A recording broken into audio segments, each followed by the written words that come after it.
बिस्मिल्लाहिर्रहमानिर्रहीम। आज जो हमारे घर मेहमान आ रहे हैं वो बहुत ख़ास मेहमान हैं। वो मेहमान कि जिन्होंने अपनी पूरी ज़िंदगी हमारे लिए गुजारी, हमें खुश देखने के लिए पूरी ज़िंदगी गुजारी। अगर आप जानना चाहते हैं कि हमारे घर कौन मेहमान आ रहे हैं और किन के लिए मैं कोफ्तों का सालन बना रही हूँ, तो मेरी वीडियो को एंड तक देखिएगा। एंड में मैं आपको बताऊंगी कि हमारे घर कौन मेहमान आ रहा है। मेरी वीडियो को लाइक कीजिए, सब्सक्राइब कीजिए, शेयर कीजिए और अपने कमेंट में लिखना ना भूलें कि आपको वीडियो कैसी लगी। आए चलें हम अपने किचन में चलते हैं और कोफ्तों के सालन की तैयारी करते हैं कि कोफ्ते का सालन कैसे बनाया जाता है। आप लोग सब जानते हैं कि पहले कोफ्ते बनाए जाते हैं, फिर मसाला भूनकर उसमें कोफ्तों को डाला जाता है। आइए देखिए कि पहले हम कोफ्ते कैसे बनाते हैं। कोफ्तों में हम जो चीज़ें शामिल करेंगे उनमें प्याज, हरा धनिया, हरी मिर्चें, ज़ीरा, साबुत धनिया, साबुत मिर्च, इनको पहले हम अच्छी तरह भून लेंगे। और भूनने के बाद जब मिर्चें, धनिया और ज़ीरा भुन जाएगा तो डालने से पहले सबसे पहले जब भूनने लगे ना, सबसे पहले मिर्चें डालनी चाहिए। और ज़ीरा और धनिया तो बहुत जल्दी भुन जाता है, इसलिए ज़ीरा और धनिया आखिर में डालें। ये सब चीज़ें जब भुन जाए, मिर्चें, साबुत धनिया और साबुत ज़ीरा, ये तीनों चीज़ों को भूनें। और जब ये अच्छी तरह भुन जाए, खुशबू आने लगे भुनने की, कि आप देखें कि अब खुशबू आ रही है, भुन गया है, तो फिर इसको हम उतार लेंगे और इसको फिर हम ग्राइंडर में डालकर इसको हम पीस लेंगे, बारीक पीस लेंगे ग्राइंडर में डालकर। और दोस्तों, मेरे पास जो हरा धनिया, हरी मिर्चें थी, उसको भी मैंने पीस लिया है। मेरे पास चिकन का कीमा नहीं था, मैंने चिकन को लेकर उसका कीमा निकाला है। और कीमा निकालने के बाद और कोफ्तों के सालन में भुने हुए चने भी पीस के डलते हैं और खसखस भी डलती है।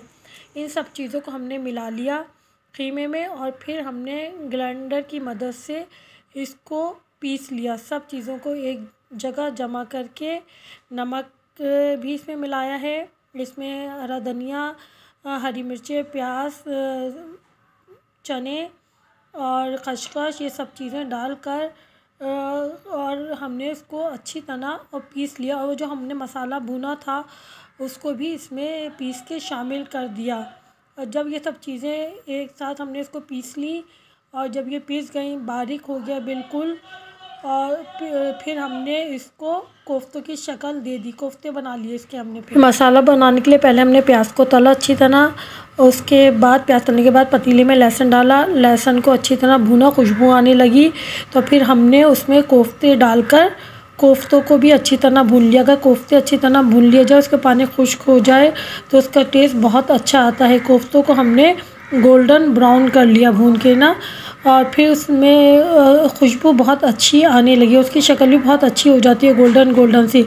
अब दोस्तों, हमारे कोफ्ते भून चुके हैं।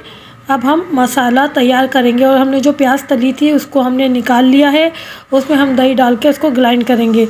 अब ये देखिए, हमने शोरबे में इसके मसाले में हमने अदरक, लहसुन, मिर्चें, हल्दी, धनिया, नमक डालकर इसको अच्छी तरह भून लिया है। जब ये अच्छी तरह भुन गया तो इसमें प्याज ग्राइंड की हुई और दही उसको शामिल कर दिया और उसको भी अच्छी तरह भून लिया, क्योंकि अगर कोफ्ते डाल के मसाला भूनते हैं तो कोफ्ते टूट जाते हैं। अभी हमने इसमें कोफ्ते डाल दिए हैं। अब हम इसको आहिस्ता चलाएंगे, ज़्यादा तेज़ नहीं चलाएंगे। और ये देखिए कि हमारा कोफ्ते का सालन तैयार हो गया है। मैंने कहा था वीडियो के आखिर में बताऊँगी कि हमारे घर कौन मेहमान आ रहा है। हम आज शब जुमा है, हम अपने मरहूमीन की फ़ातिहा दिलवाते हैं और ये मैंने सालन फ़ातिहा के लिए तैयार किया है। हम अपने मरहूमीन की इस पे फ़ातिहा दिलवाएंगे क्योंकि वो हर शब जुमा हमारे घर आते हैं।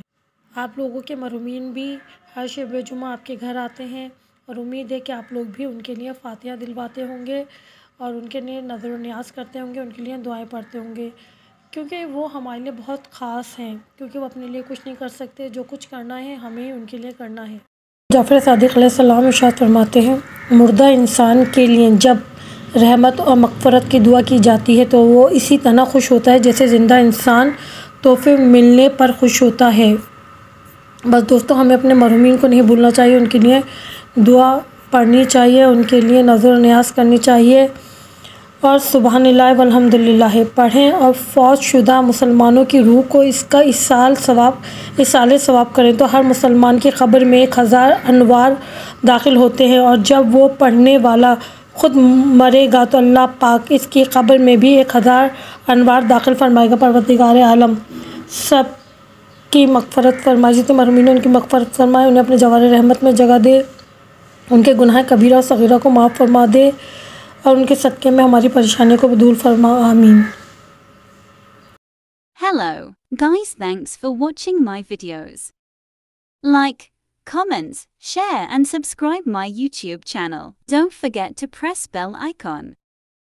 There will be more Islamic and informative videos. Ilm Kashat.